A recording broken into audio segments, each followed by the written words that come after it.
Core. જો એક shortcut આપું તમને ડિસકન્ટિન્યુટી યાદ રાખવા માટે. જ્યારે પણ ડિસકન્ટિન્યુટી ગુજરાતીમાં આને અસંબંધતા કહેવાય, ત્યારે તમારે શું કરવાનું? અસંબંધતા પૂછે ને પેપરની અંદર તમારે, તો ઓલવેઝ આ રીતે આઈસ્ક્રીમનો કોન દોરી લો.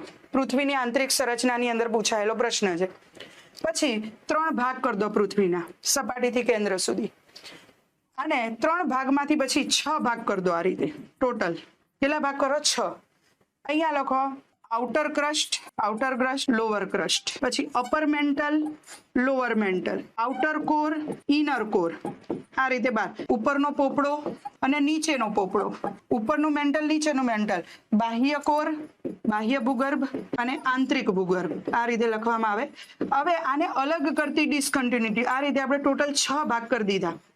એમાં કેવી રીતે યાદ રાખવાની? જુઓ અહીંયા કોમામાં જઈએ. હવે કોઈ વ્યક્તિ કોમામાં જાય, રિપીટ કરી ઘટ ઘટાવીને શું પી લેવાનું? લેમન પી લેવાનું, લીંબુ પી લેવાનું. બસ આટલું યાદ રાખવાનું. કોર્નાડ અસમાનતા પૃથ્વીના કયા ભાગને અલગ કરે? અપર ક્રસ્ટ અને લોઅર ક્રસ્ટને, એટલે કે ઉપરના પોપડાને નીચલા. માં એટલે યાદ રાખવાનું મોહ અસમાનતા. મોહ અસમાનતા પૃથ્વીના કયા ભાગને અલગ કરે? લોઅર ક્રસ્ટ અને અપર મેન્ટલ.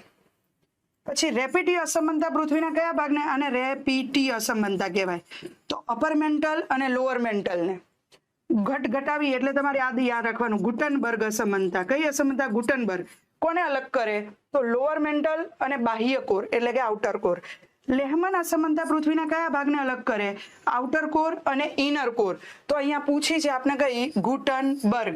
તો યાદ રાખો લોઅર મેન્ટલ અને આઉટર કોર. બરાબર? તો અહીંયા એ રીતે લખેલું છે બાહ્ય ભૂગર્ભ, આંતરિક મેન્ટલ અને ભૂગર્ભને અલગ કરે. મેન્ટલ અને ભૂગર્ભ એટલે આન્સર કયો રહેશે? બી.